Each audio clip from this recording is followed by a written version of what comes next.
Hi, and welcome to Healthy Living. I'm Debbie Lyons. I'm here today with Kelly Presnell, Director of Marketing and PR for Hilton Head Hospital. We're excited about our topic today. We're going to be talking about pulmonary rehabilitation. That's right, and pulmonary disease and what it is. Dr. Randall Evans, he's one of our pulmonologists and critical care specialists, is going to be here today to just talk about what pulmonary disease is, and then also focus a little bit about our pulmonary rehab program that we offer here at the hospital. And I know it's a top-notch program, and you're very excited about this, so I think we all look forward to hearing what he has to say. It is. The other thing that we do have that I don't necessarily think is a part of the program, but our Better Breathers Club. We do have a program for support after pulmonary rehab for folks to come in and learn a little bit more through the Better Breathers Club, which is part of the American Lung Association. Oh, that sounds wonderful.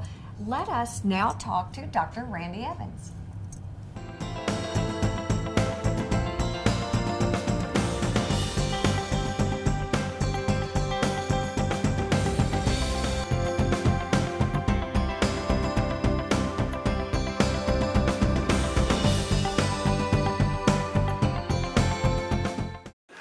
Excuse me.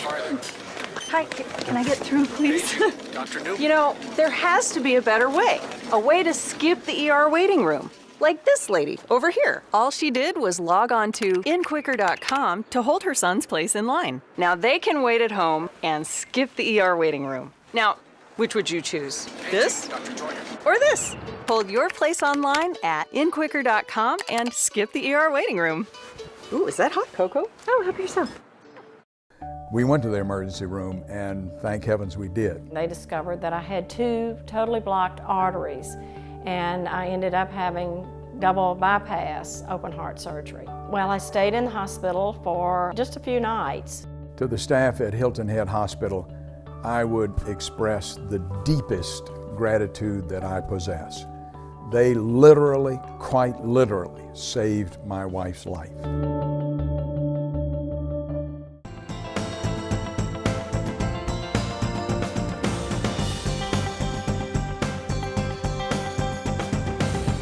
We are back here on Healthy Living. Our guest today, Dr. Randy Evans, is here joining us, talking about pulmonary disease.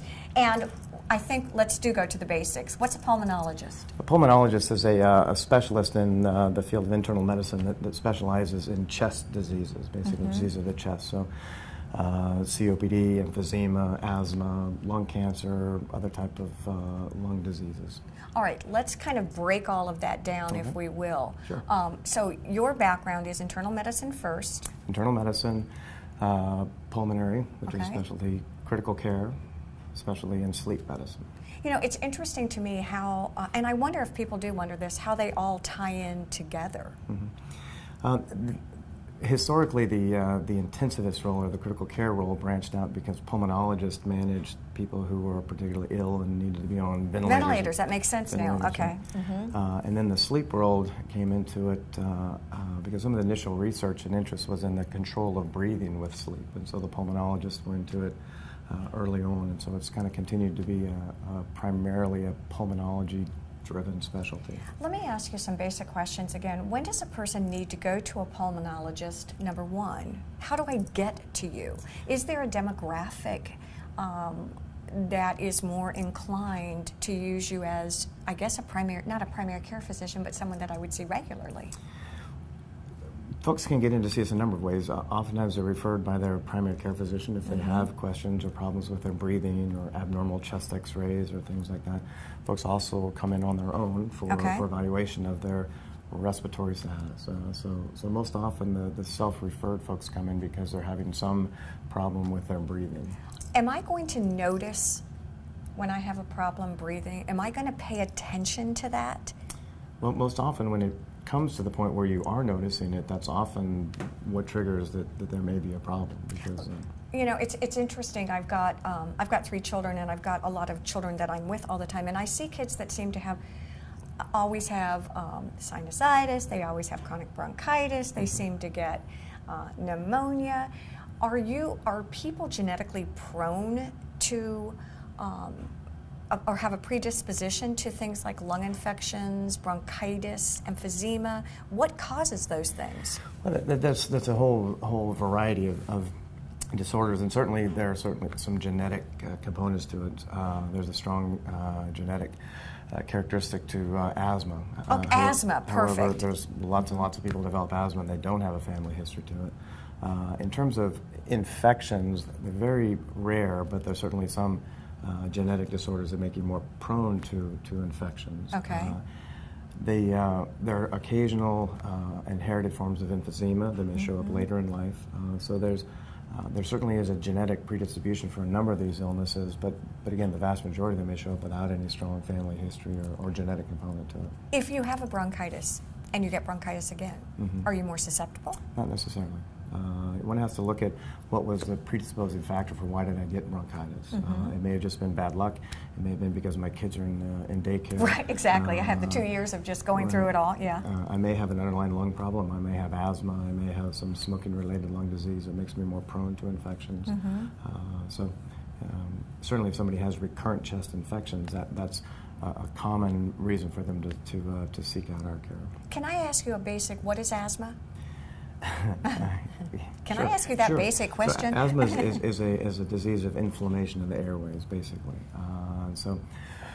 We have this inflammation down in our airways. We don't necessarily feel the inflammation, but it leads to an increase in the size and the number of the mucus glands that are in the airways. The smooth muscles that surround the airways get bigger and they hypertrophy. The nerve endings that run down through the airways become more irritable. Okay. So there's a tendency for... I do not want an irritable airway. No, you Bad don't. thing. There's a tendency for those airways, the nerve endings to fire off and the smooth muscles to squeeze those airways down and the mucus glands to pour out. So it's a reversible airway narrowing is the definition of asthma. Are you seeing it more than, are we seeing it more than we used to in children? Are we just diagnosing these kinds of diseases more? And the reason I'm asking all of these questions in this first part of the show is that we really want to talk about pulmonary rehabilitation because it's huge, it works, it's necessary. So I think if we can sort of set the stage for that, that's why I think these questions are really important to ask. So the asthma, certainly the incidence of asthma is increasing. And environmental factors? There's lots of theories behind why that may be. Interestingly, it's increasing probably more quickly in the more industrialized world. So that mystery is still out there. When you segue into the pulmonary rehab, that typically involves the older population, more focused on COPD, chronic obstructive pulmonary diseases. Go ahead. They are really the main folks that may benefit from the pulmonary rehab. And I hear COPD, chronic obstructive pulmonary disease, and I think many of us have that question because we do hear it. It's sort of an acronym that we all know or hear. What does that look like? So when you talk about smoking-related lung disease, okay. which is really what COPD, chronic obstructive pulmonary disease, is reserved for. All right. So chronic means recurring. Obstructive pulmonary disease. So smoking affects your lungs in two ways. One is the destruction of the lung tissue itself. That's the emphysema part. And it also causes airway inflammation, not dissimilar to the asthma we were talking about. Okay.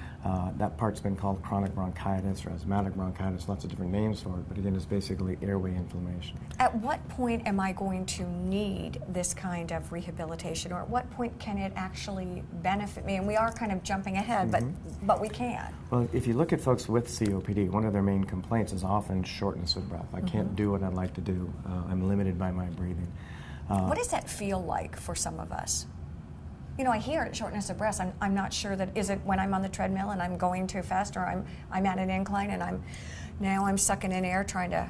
That's exactly the sensation, and it can be brought about by different levels of activity, different levels of work. It depends on your underlying lung function, your level of conditioning, which is what we're going to talk about. All right. So often folks that come see me, they've got COPD, they're short of breath, they can't do their normal daily activity without significant limitation.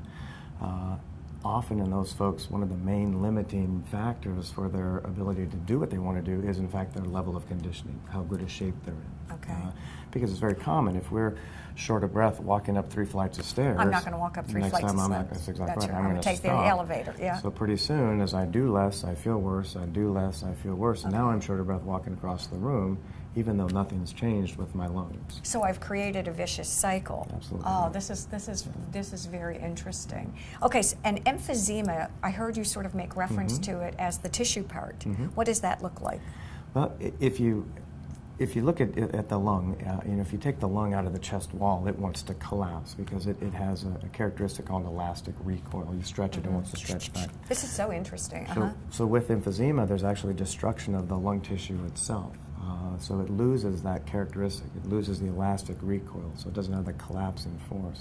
I want every single kid in the world who to listen to this, don't you? Because I mean, it's real stuff. Well, and it contributes significantly to the limitations that folks have, because when that lung doesn't want to collapse as much, your chest wall and your diaphragm is always wanting to expand. Okay. So normally it reaches some happy equilibrium, but with the loss of that elastic recoil, the chest wall and the diaphragm expand, and it's like us taking a big breath and living way up here, and this is very uncomfortable. Oh yeah. So the muscles that we use to breathe are at a mechanical disadvantage. Our brain knows that we're taking more work to breathe, and it interprets that as shortness of breath. The airways that run through the lung are no longer being tethered open by the lung tissue, so they tend to get floppy, for lack of a more technical term.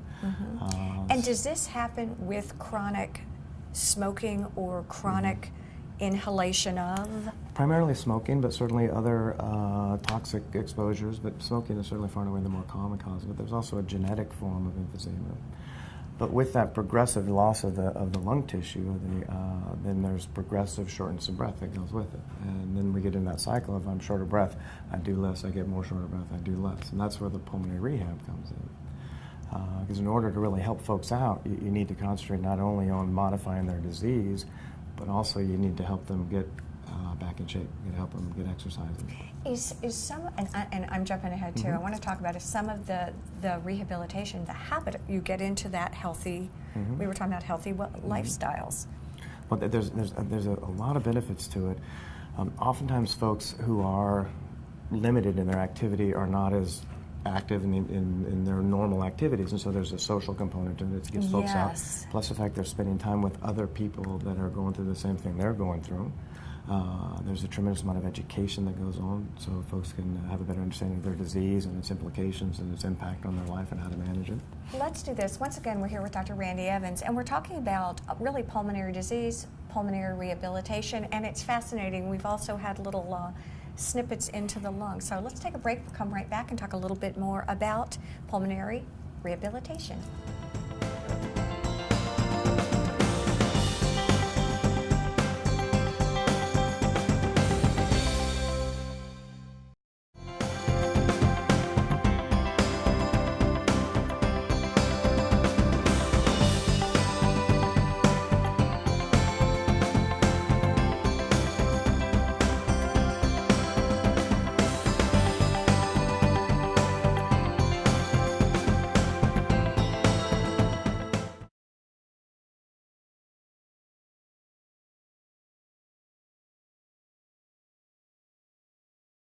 Excuse me.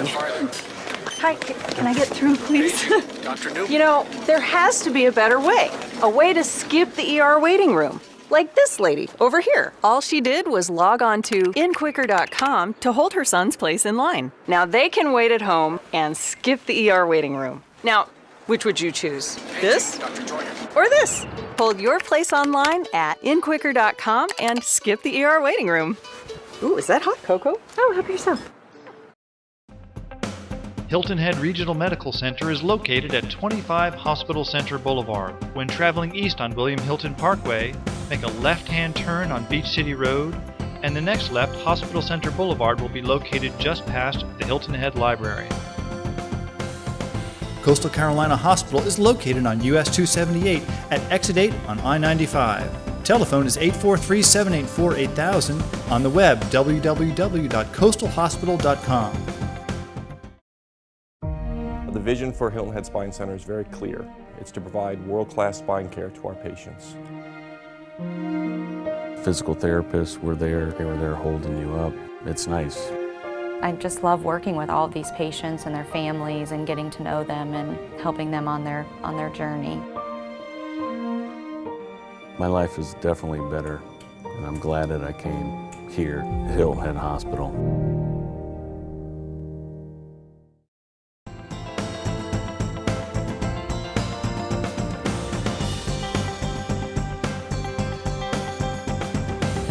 We are back, And we are here today again with Dr. Randy Evans, and we're talking today about pulmonary rehabilitation, really primarily. We've been talking and touching on asthma, bronchitis, lung cancer, some of the things that actually constitute your practice and what you do as a pulmonologist, but we're focusing primarily on the rehabilitation part.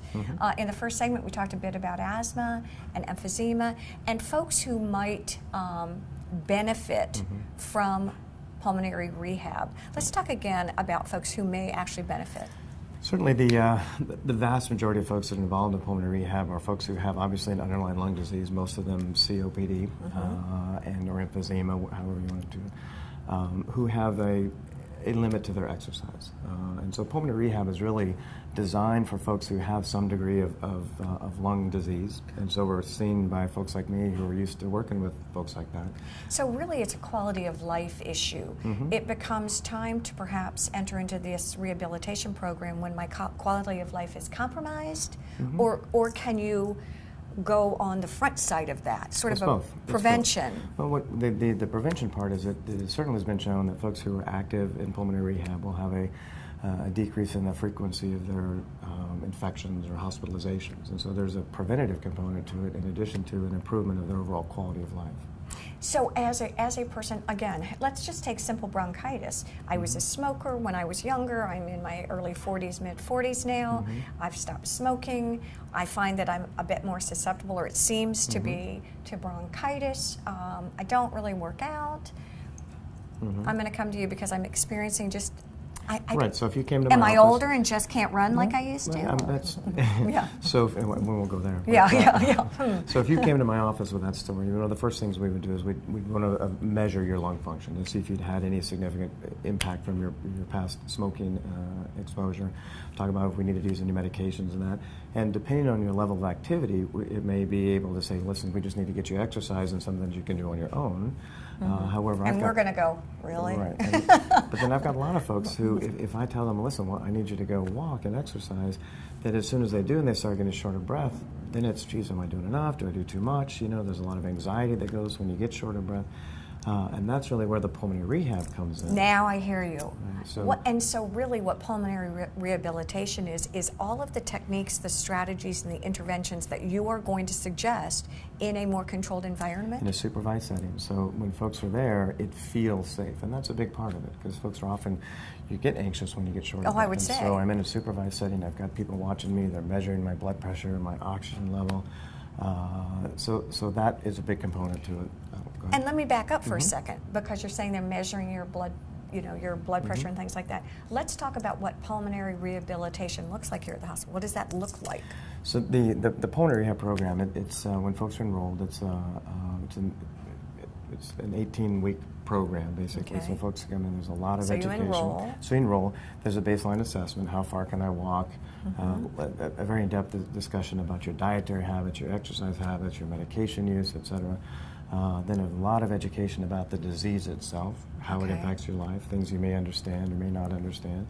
But I would think as a consumer, as a patient, I want to know. Absolutely. Okay. Absolutely.